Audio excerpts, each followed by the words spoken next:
Hello दोस्तों, स्वागत है आपका अपने चैनल तैयारी कर लो के हिंदी साहित्य के ऑडियो क्लास 10 में। तो दोस्तों, इससे पहले हमने 1 से 9 तक की क्लासेस देख ली थी।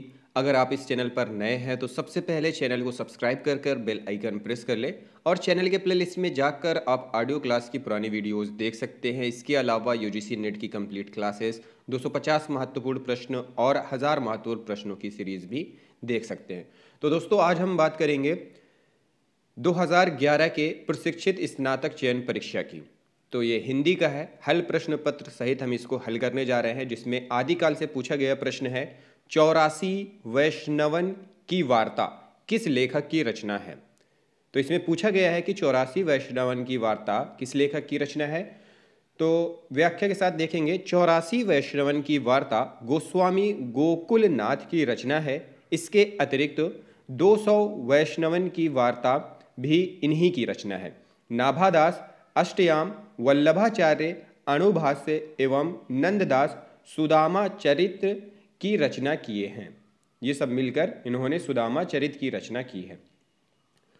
सरहापाद का संबंध किससे है? अगला प्रश्न इसमें पूछा गया था कि सरहापाद का संबंध किससे है। तो आदिकालीन कवि सरहापाद का संबंध सिद्ध साहित्य से है। सरहपा को राहुल सांकृत्यायन ने हिंदी का प्रथम कवि स्वीकार किया है। रासो साहित्य से चंद बरदाई, जगनिक, नरपति नाला आदि रचनाकार संबंधित हैं।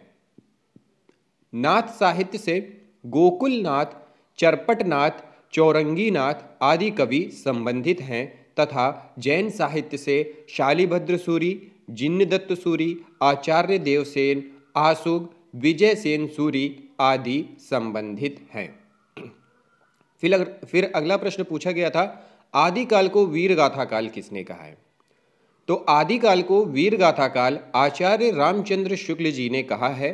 हजारी प्रसाद द्विवेदी एवं डॉक्टर नगेंद्र ने आदिकाल तथा राहुल सांकृत्यायन ने सिद्ध सामंत काल के नाम से आदिकाल को पुकारा है।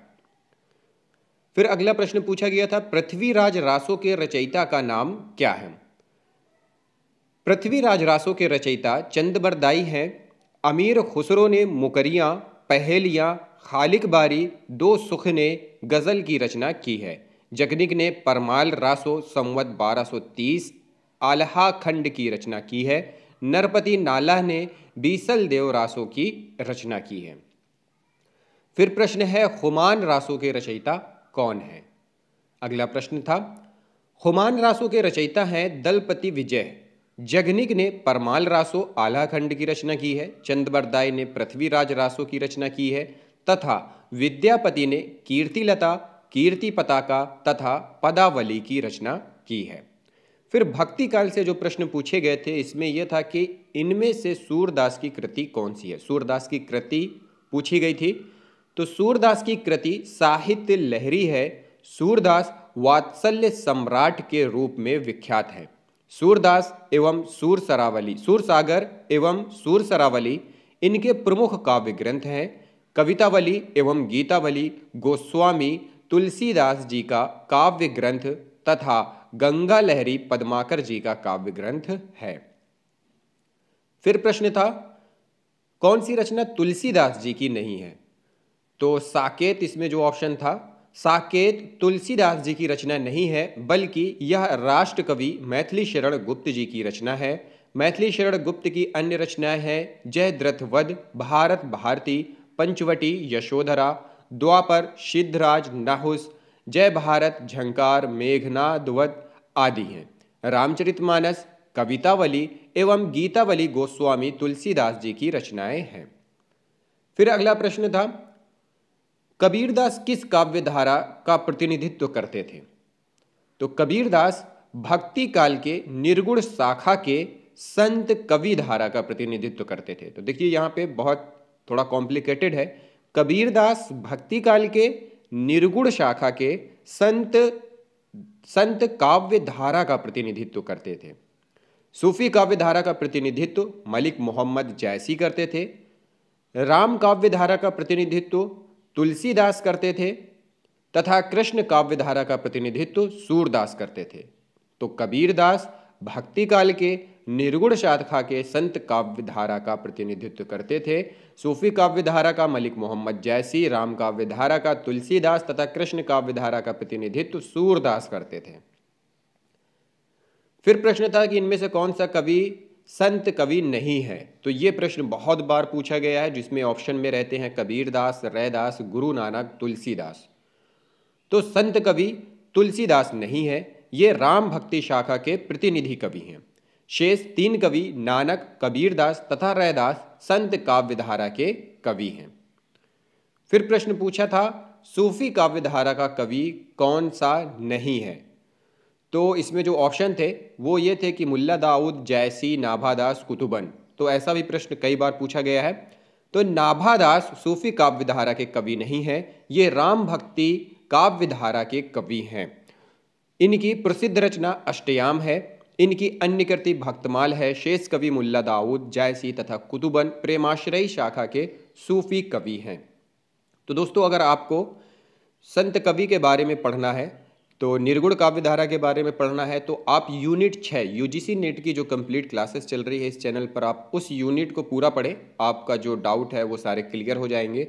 अगर आप निर्गुण काव्य धारा पढ़ना चाहते हैं तो यूनिट 5 पढ़ें, जो हमारे चैनल पे ऑलरेडी चल रही है यूजीसी नेट की ऑनलाइन क्लासेस, तो आप उसे अटेंड कर सकते हैं। फिर अगला प्रश्न पूछा गया था निर्गुण काव्य धारा की प्रवृत्ति क्या है।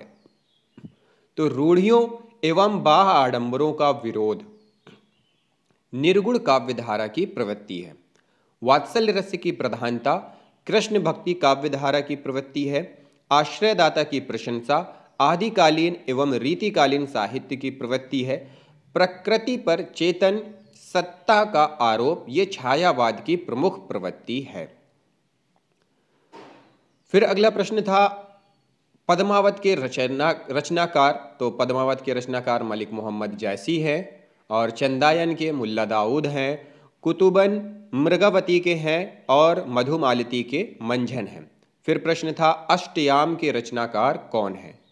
तो अष्टयाम के रचयिता नाभादास हैं। इनकी अन्य कृतियां भक्तमाल है।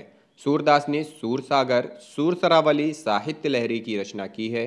गोकुलनाथ ने 252 वैष्णवन की वार्ता, 84 वैष्णवन की वार्ता की रचना की है, तथा वल्लभाचार्य ने अणुभाष्य की रचना की है। फिर प्रश्न था पद्मावत किस भाषा में लिखा गया है। तो पद्मावत अवधी भाषा में लिखा गया है, या मलिक मोहम्मद जैसी द्वारा रचित पद्मावत मसनवी शैली एवं कड़वक छंद में लिखा गया है।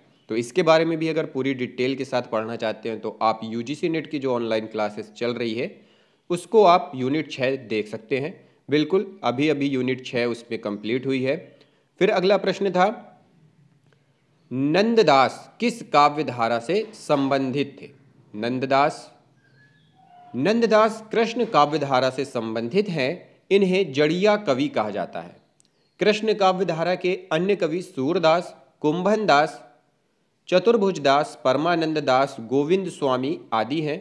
संत काव्य धारा के प्रमुख कवियों में कबीरदास, दादू दयाल, गुरु नानक, रैदास आदि माने जाते हैं। सूफी काव्य धारा में जायसी, कुतुबन, मंझन, असाइद, नूर मोहम्मद आदि कवि आते हैं। राम भक्ति काव्य धारा में तुलसीदास, नाभादास, अग्रदास, ईश्वरदास, केशवदास आदि आते हैं। फिर प्रश्न था सूरसागर किस भाषा में लिखा गया है। तो सूरसागर ब्रज भाषा की कृति है। इस ग्रंथ के रचयिता कृष्ण भक्त कवि सूरदास जी हैं। फिर प्रश्न था रास पंचाध्यायी सूर की रचना है या नहीं है। तो रास पंचाध्यायी नंददास द्वारा रचित है, ये सूरदास जी की रचना नहीं है। और जो बाकी है जैसे सूरदास जी की जो रचनाएं हैं वह है सूरसागर, सूरसरावली और साहित्य लहरी। फिर प्रश्न था कि रीतिकाल से जो पूछा गया प्रश्न था इनमें से जगन्नाथ दास रत्नाकर की कृति कौन सी है। तो जगन्नाथ दास रत्नाकर की कृति उद्धव शतक है। यह एक प्रबंध काव्य है। इनकी अन्य रचनाएं हैं गंगावतरण, हिंडोला, कलकाशी, श्रृंगार लहरी, गंगा लहरी, विष्णु लहरी, रत्नाष्टक, वीराष्टक आदि। भ्रमर गीत सूरदास जी की रचना है। गीतावली तुलसीदास जी की रचना है, तथा रश्मिरथी रामधारी सिंह दिनकर जी की काव्य कृति है। शिवराज भूषण के रचयिता का कवि कौन है?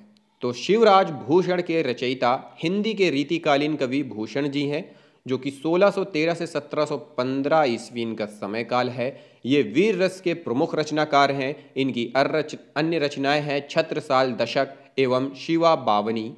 घनानंद रीतिमुक्त काव्यधारा के अग्रणी कवि हैं। इनकी प्रमुख रचनाएं हैं सुजान हित प्रबंध, इश्क लता, रस वसंत, प्रेम सरोवर, कृष्ण कौमुदी, गोकुल चरित आदि।